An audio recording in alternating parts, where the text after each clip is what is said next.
وَلِلرِّجَالِ عَلَيْهِنَّ دَرَجَةٌ، اور مردوں کو خواتین پر ایک درجہ فضیلت دی گئی ہے۔ قرآن پاک میں دوسری جگہ پر الرجال قوامون علی النساء یہ بھی کہا گیا ہے کہ اللہ رب العزت نے مردوں کو عورتوں پر حکمران بنایا ہے، اور نبی پاک صلی اللہ علیہ وسلم نے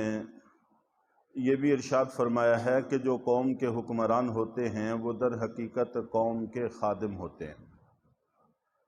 اگر وہ قوم کے خادم نہیں ہیں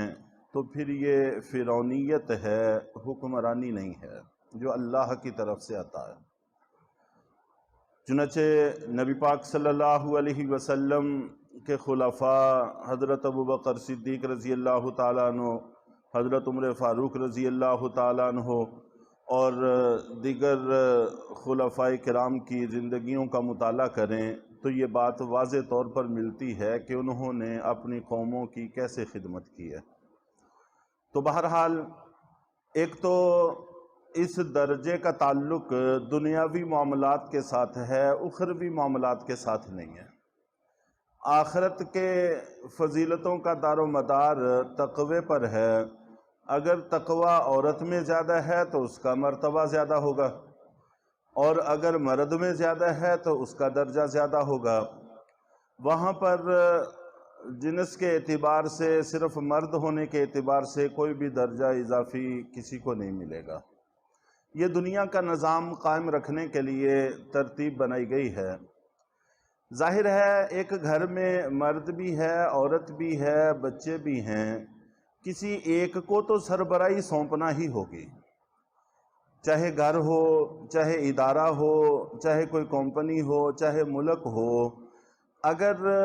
فیصلے کی پاور کسی ایک شخص کے پاس نہ ہو تو پھر اس نظام کو ٹھیک طریقے پر چلایا نہیں جا سکتا۔ یہ بالکل ایسی صورت بن جاتی ہے جیسا کہ بغیر چرواہے کے بکریوں کا ریوڑ ہوتا ہے، وہ بکھر جاتا ہے، منتشر ہو جاتا ہے، بھٹک جاتا ہے۔ تو رکھوالا تو کوئی نہ کوئی ہونا ہی چاہیے، اور پھر جس کو فیصلے کا اختیار دیا گیا ہے وہ ایک ہونا چاہیے۔ اگر دو مساوی سطح کے اختیار رکھنے والے لوگ ہوں گے تب بھی فساد آئے گا۔ بالکل کسی کے پاس فیصلے کی طاقت ہی نہ ہو تب بھی فساد آتا ہے، اور اگر دو شخصوں کے پاس مساوی درجہ حاصل ہو جائے تب بھی فساد آتا ہے۔ بلکہ حیرت ہوگی کہ قرآن پاک میں اللہ رب العزت نے یہ بھی فرمایا ہے لَوْ كَانَ فِيهِمَا آلِهَةٌ إِلَّا اللَّهُ لَفَسَدَتَا، اگر اس کائنات میں کوئی اور الہ ہوتا، کوئی اور معبود ہوتا تب بھی فساد آ جاتا۔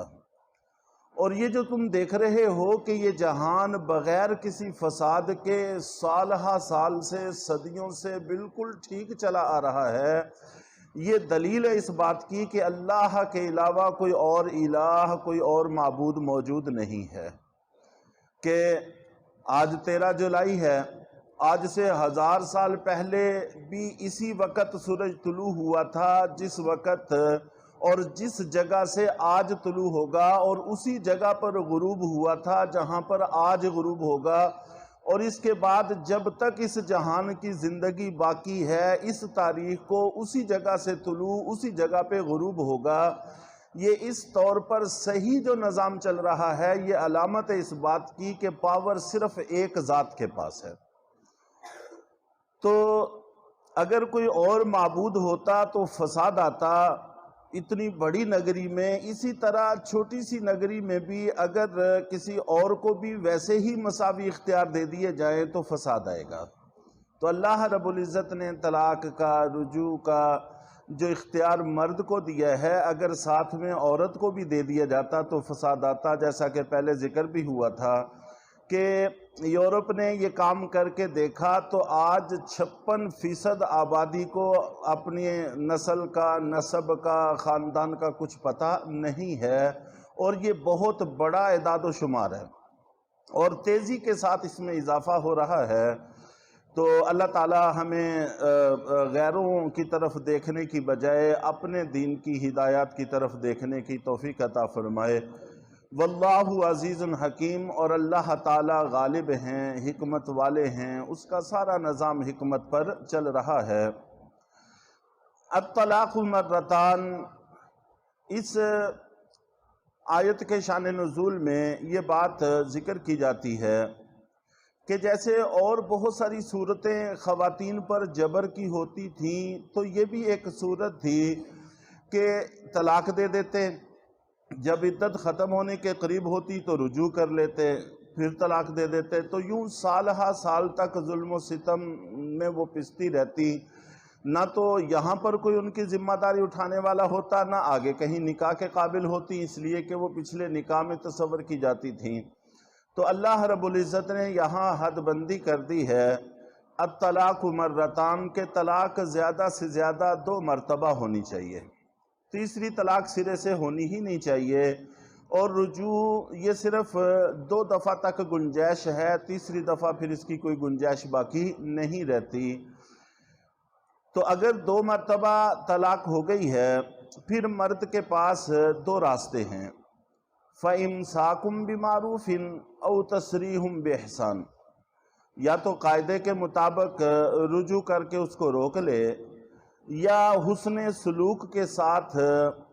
رجوع سے رک کر اس کو فارغ کر دے، او تسریح بإحسان، حسن سلوک کے ساتھ اس کو فارغ کر دے، یعنی اس سے رجوع نہ کرے، اس کی عدت ختم ہو جائے گی، وہ خود بخود فارغ ہو جائے گی۔ وَلَا يَحِلُّ لَكُمْ أَن تَأْخُذُوا مِمَّا آتَيْتُمُوهُنَّ شَيْئًا، اور تمہارے لیے یہ بات بھی حلال نہیں ہے کہ جو اموال تم نے ان کو دیے تھے، ان پر خرچ کیے تھے، اس میں سے طلاق کے عوض واپس لیں۔ ان تأخذوا، کہ تم اس میں سے واپس لو جو تم ان کو پہلے دے چکے ہو، یہ بھی مرد کے لیے جائز نہیں ہے۔ ظاہر نکاح ہوا، مہر دیا، اور اس کے علاوہ گھر میں اخراجات ہوتے رہے، یہ مرد کی ذمہ داریاں تھیں، اب اس کی واپسی کا تقاضا کرنا ٹھیک نہیں ہے۔ اور یہ بھی ہوتا تھا کہ نہ تو صحیح طور پر ان کو بساتے تھے اور نہ ہی طلاق دیتے تھے، پریشان کرنے کی کوشش کرتے تھے تاکہ وہ خود بخود ہمارے رویے سے تنگ آ کر ہمیں کہے کہ چلو جو حق مہر تم نے ہمیں دیا تھا وہ واپس لے لو اور ہمیں طلاق دے دو۔ تو اس طرح سے عورت کو مجبور کرنا اور مجبور کر کے اس سے کچھ مال واپس لینا، یہ تمہارے لیے حلال نہیں ہے، اور نازیبا اور غیر مناسب بات ہے، انسانیت سے گری ہوئی بات ہے۔ تو نہیں ہے حلال تمہارے لیے کہ تم لو اس مال میں سے کچھ جو تم ان کو دے چکے ہو، الا ان یخافا اللہ یقیما حدود اللہ، ہاں البتہ اگر یہ دونوں خدشہ محسوس کریں کہ یہ اللہ کی حدوں کو قائم نہیں رکھ سکیں گے، فَإِنْ خِفْتُمْ أَلَّا يُقِيمَا حُدُودَ اللہ، آگے خلا کا تذکرہ ہے کہ ویسے مرد کے لیے تو یہ جائز نہیں ہے کہ وہ اس سے مال واپس لے، ہاں البتہ اگر مرد کا کوئی قصور نہیں ہے، وہ بسانا چاہتا ہے اور جھگڑا عورت کی طرف سے ہے، وہ بسنا نہیں چاہتی اور معقول وجہ بھی اس کے پاس موجود نہیں ہے، تو پھر وہ طلاق لینا چاہتی ہے، تو اس صورت میں گنجائش ہے کہ جو حق مہر اس نے لیا تھا وہ واپس کر دے، تاکہ یہ آدمی بھی اس کو استعمال کر کے کسی اور جگہ نکاح کر سکے۔ چنانچہ اسلام میں جو سب سے پہلا خلا ہوا ہے وہ خود نبی پاک صلی اللہ علیہ وسلم کے زمانہ میں ہوا ہے۔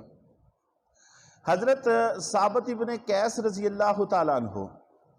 ان کی اہلیہ نبی پاک صلی اللہ علیہ وسلم کی خدمت میں حاضر ہوئیں، اور انہوں نے آ کر عرض کیا کہ اللہ کے رسول، حضرت ثابت اچھے آدمی ہیں، نیک ہیں، خرچ بھی کرتے ہیں، ان کی عادات بھی اچھی ہیں،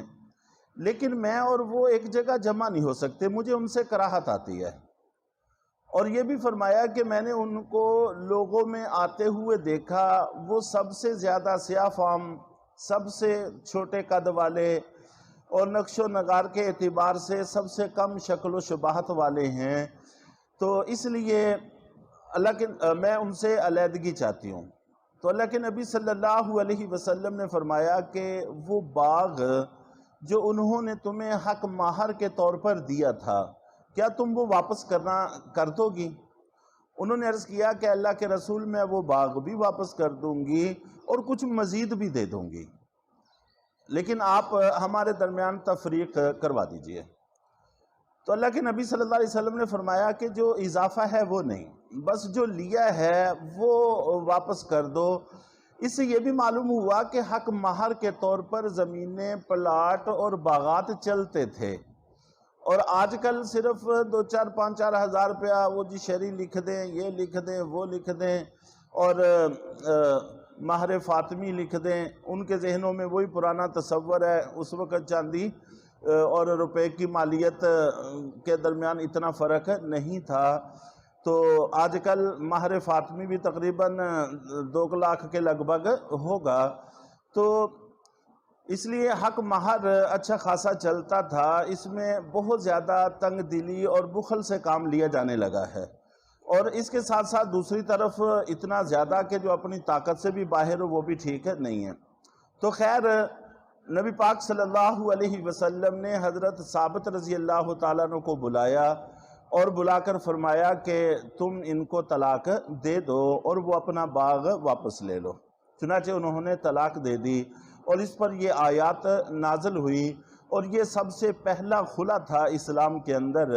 درمیان میں تھوڑا خلا کا تذکرہ ہے، پھر آگے جا کر تیسری طلاق کا تذکرہ ہے، انشاءاللہ العزیز کل عرض کیا جائے گا۔ اللہ تعالی ہم سب کو قرآن پاک کے ساتھ لگاؤ عطا فرمائے۔